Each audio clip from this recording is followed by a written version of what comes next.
Hey everybody, welcome back to the channel. Earlier this week, we heard from none other than Christy Freeland, and today we are graced with the presence of Stephen Guilbeault, as he's been addressing some questions in regards to Jasper and the wildfire situation. Now, things have started to kind of calm down there, although there was a lot of destruction, but according to Mr. Guilbeault, we should be celebrating. Despite such hardship, it is worth celebrating that we have not reported any injuries or casualties. Around 358 structures, or roughly 30% of the town, was lost to the fire. But inversely, around 70% of the town was saved. Years of preparation, forest management, simulated evacuations, and firefighting efforts paid off. The number one focus is the community. I'm happy to report that all the fires within the community have been put out. Now, one thing to note is that he mentions there was no injuries or casualties, which is fantastic to hear. It seems like it was all infrastructure wise, the damage at least.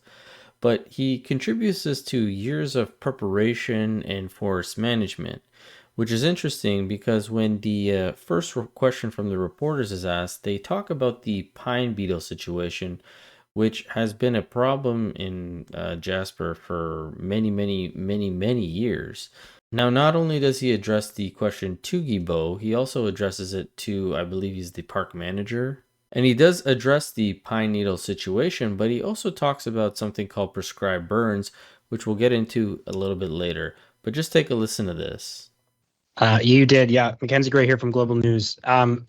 We've spoken with many people in Jasper and with some experts as well too, who've said that the pine beetle infestation within Jasper played a role within the wildfires. To the Parks Canada folks, can you outline the impact that you think the beetle infestation had and what measures, if any, were taken in advance of the wildfires to deal with that? And for Minister Guilbeault, the Conservatives have asked about this a number of times in question period. Do you think there was sufficient work done to make sure that the pine beetle infestation did not cause or make a fire worse within the national park?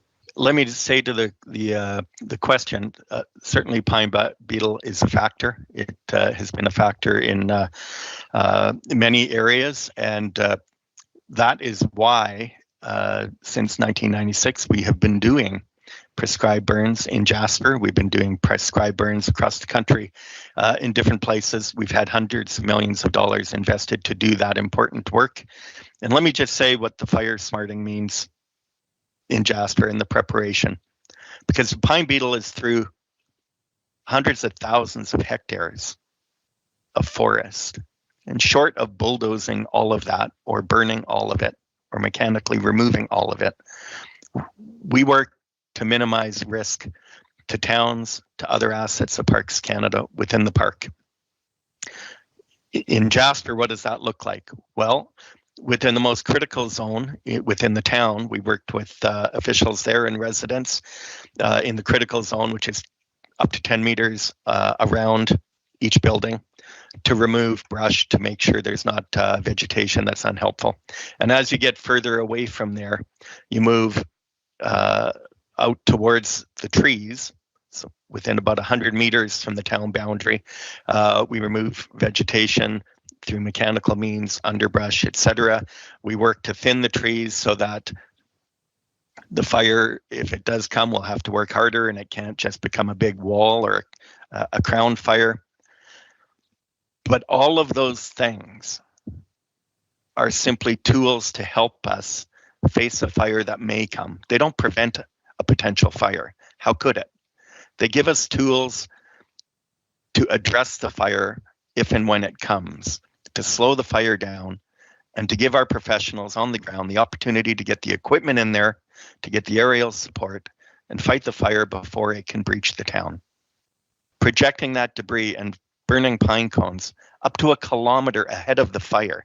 So not only was the fire moving with the wind, but the air in front of that fire was being preheated by that flying debris, making the fire go even faster.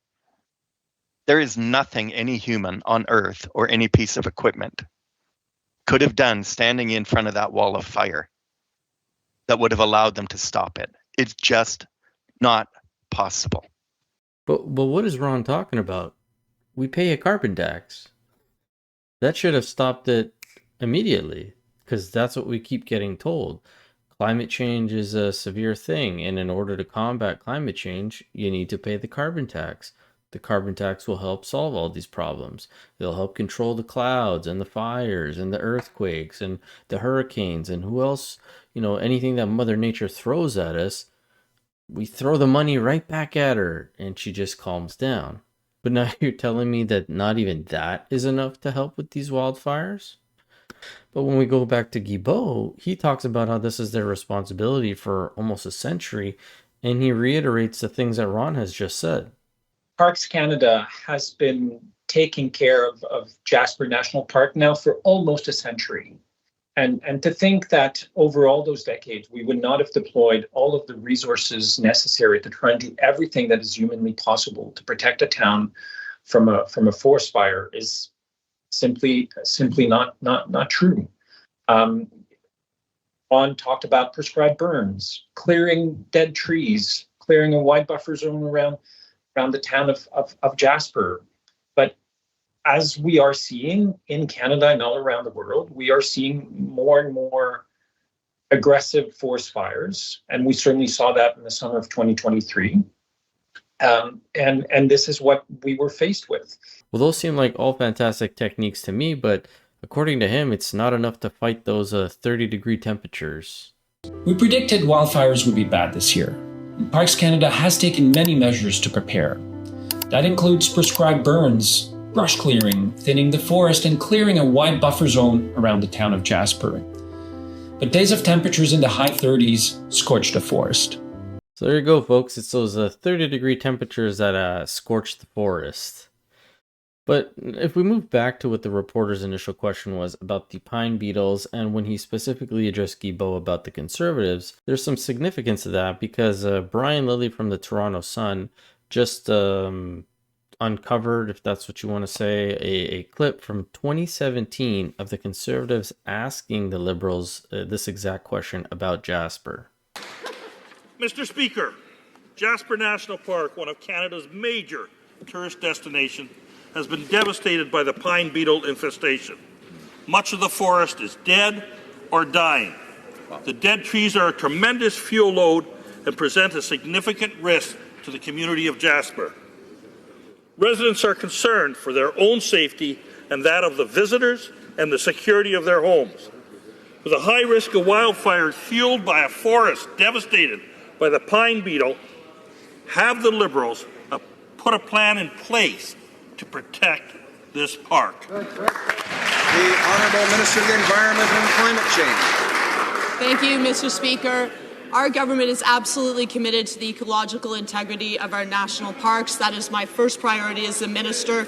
We are working very hard in all of our parks, including Jasper National Park. I look forward to talking to the member further about this and seeing how we can move forward. Thank you. Now, you got to give it to those Liberals. They're consistently working hard on things to not let us down, apparently. But it's not to say that they haven't done anything. There are articles stating that Ottawa gave almost $70 million to boost fight against Alberta's mountain pine beetle infestation. However, as you can see here, all of these brown trees are basically tinder, dead trees. The pine beetles have attacked these.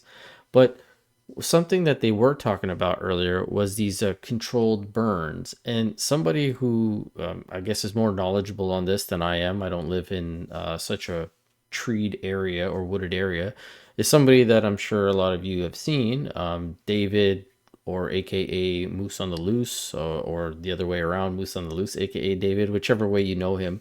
He kind of broke this down, I think it was 4 or 5 months ago, and I thought it was pretty insightful, so take a listen to this.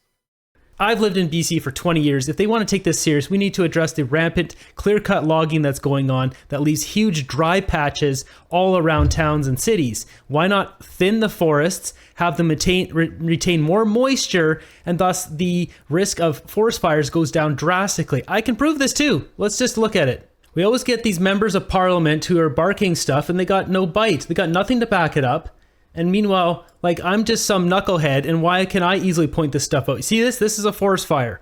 This blocked this entire road. Now, I live over here, And you can't, if you live here or if you live, the road goes all the way down to Tofino here or in Ucluelet, anyone on this side cannot get back to civilization if this road is blocked. And this road was blocked for like months, like 2 or 3 months because of this forest fire. If we look at the fire, it is almost exactly matched to this clear cut.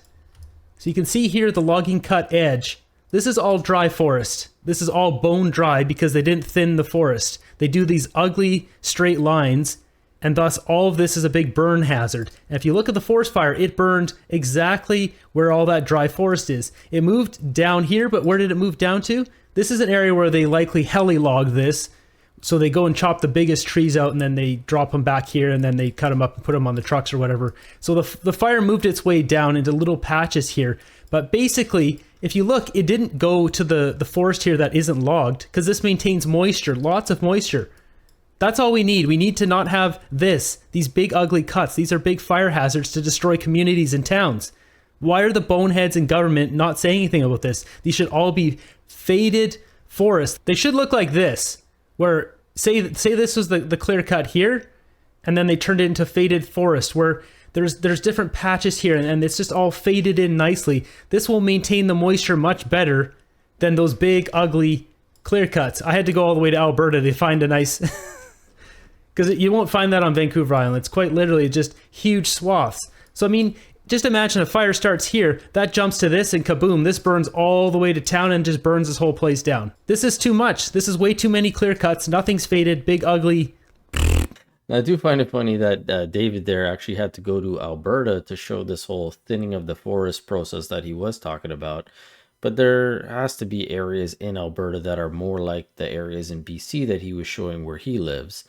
And yeah, those are huge hazards. If you just have all that dried area or those clear-cut areas kind of linking together, a little fire starts or an arson starts or a lightning strike, whatever you want to, whichever method starts the fire, it's going to spread like crazy. And as much as we like clowning on Guilbeault, I don't know if I can fully put all the blame on the federal government, because I believe the provincial parks fall under the province's responsibility themselves. So some of this might fall on Danielle Smith as well. Maybe she can start allocating some funds to, I don't know, clearing the brush properly, or especially in those high dense areas that they know is problematic. But this is just ridiculous. Like, they harp so much on the carbon tax, on climate change, and how we're going to be fighting it with this carbon tax, and nothing happens. But as always, this is just my opinion on the whole situation. I'd love to hear from you guys, so please let me know in the comment section below what you thought about all this. And as always, I'll catch you guys on the next one. Thanks so much.